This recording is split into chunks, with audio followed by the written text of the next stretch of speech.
Democrats are who are they are coming for the campaigning and etc. Then why are you emphasizing on the why you depend on them? देखिए TMC की बौखलाहट है। TMC इस समय घबरा गई है और अगर उस पार्टी का कोई लीडर उनको छोड़ करके जा रहा है और भारतीय जनता पार्टी में कोई आ रहा है और भारतीय जनता पार्टी में आने के पहले भी बहुत फिल्टर लगाया जाता है।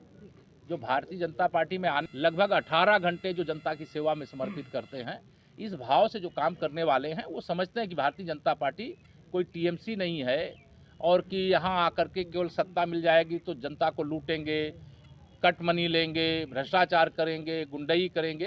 तो ये बीजेपी में आने के बाद जो लोग आना चाह रहे हैं और भाजपा उसको बहुत संगठन का एक बड़ा सिस्टम है, उसकी समीक्षा करती तभी लिया जाता है।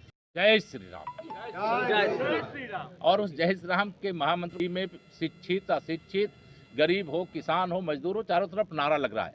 मैं भी सार्वजनिक जीवन के मेरे भी लंबे अनुभव हैं और उस अनुभव के आधार पर आपको बता रहा हूँ कि पश्चिम बंगाल के अंदर भारतीय जनता पार्टी के पक्ष में जबरदस्त माहौल है और जबरदस्त जीत होने वाली है। मैं 200 से ज़्यादा की बात करता हूं, लेकिन 200 से ज़्यादा कहां तक जाएगी संख्या, या कहना जैसे हम लोग 300 से ज़्यादा जीतेंगे वह बहुत मुश्किल बात लगती थी यूपी के अंदर, लेकिन हम 325 सीटें जीते।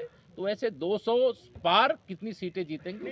मेरा प्रश्न ये था कि आप उनको सुरक्षा कैसे देंगे? हमारा कार्यकर्ता संघर्ष कर रहा है। दिया जा रहा है, बहुत सारी चीजें हो रही है। मैं इतना ही कह रहा हूं, हमारा कार्यकर्ता किसी भी चुनौती का सामना करने के लिए तैयार है।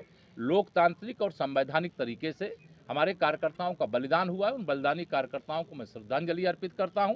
फर्जी मुकदमे लिखे गए हैं, जब बीजेपी की सरकार आएगी तो फर्जी मुकदमे हटाएंगे और असली मुकदमे लिखेंगे। सर, यहाँ पर बंगाल में एक स्टेट में जब एक ऑल इंडिया बेस्ड पार्टी का प्रेसिडेंट का जब ऊपर हमला हो रहा है, तो अब इलेक्शन का टाइम जो आम जनता है, जो वोटर है, इनको कैसा आप प्रोटेक्शन देंगे? जैसे देखिए, आप विश्वास रखें, तो आएंगे ठीक है, लेकिन आप भरोसा, देश का लोकतंत्र बहुत मजबूत है और चुनाव आयोग ने देश की तमाम विपरीत परिस्थितियों में बहुत सारे चुनाव कराए हैं और पश्चिम बंगाल का चुनाव भी चुनाव आयोग निष्पक्षता से कराएगा और किसी को कोई भय ना हो, भय मुक्त होकर के चुनाव में हिस्सा ले और भय मुक्त करने वाली पश्चिम बंगाल में सरकार बने और आम जनता ये महसूस करे कि अब उसको एक तरह से ममता दीदी के ही नहीं तमाम प्रकार के कुशासन से मुक्ति मिली है और राम राज्य आ गया।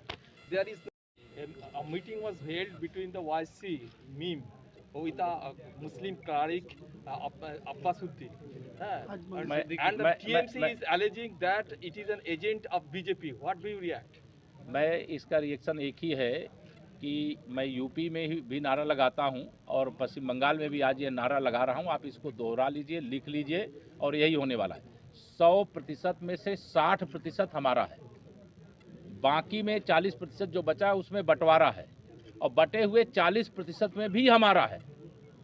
अर्थात यह जो आरोप लगावे अपने बचाव में ये लगाते रहे, लेकिन भारतीय जनता पार्टी पश्चिम बंगाल की जनता के आशीर्वाद से एक तरफा विजय की ओर बढ़ रही है और 200 से अधिक सीटें, जैसे 300 पार यूपी में थे, 300 पार लोकसभा के चुनाव में देश में थे, वैसे 200 पार पश्चिम बंगाल के विधानसभा चुनाव में हम। सर, उत्तर प्रदेश के कुछ घटना लेकर उत्तर प्रदेश प्रशासन के लिए सारा देश पर चर्चा हो रही है, इसके बारे में क्या बोलोगे? किस हाथरस कांड के जो दोषी हैं उनके खिलाफ कार्रवाई पहले भी की गई और सीबीआई जांच हमारी सरकार ने योगी जी के नेतृत्व में हम लोगों ने रिकमेंड किया, जांच हुई, उसमें जो दोषी पाए गए उनके खिलाफ कार्रवाई हो रही।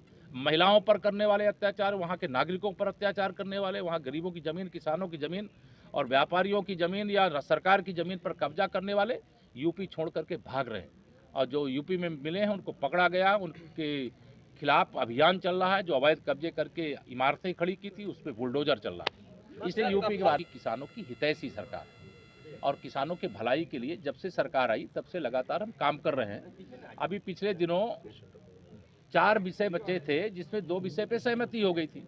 आज 2 विषय पर वार्ता होनी थी, नहीं कल है, 4 तारीख कल है ना, कल अभी पुनः होनी है। किसान हमारे हैं, हमने सदा कहा है किसानों के लिए दरवाज़ा खुला हुआ है, उनका स्वागत है, जो समस्या उसका समाधान करेंगे। कृषि कानून देश के किसानों के हित में है, उसमें कोई कमी है तो उसको दूर करेंगे, लेकिन कृषि कानून वापस नहीं होगा। और आंदोलन के पीछे जो लोग हैं वो बहुत इस समय निराशा में है। उनको लग रहा है कि अब सरकार और किसानों के बीच में बातचीत हो गई है और इस आंदोलन का अंत होगा।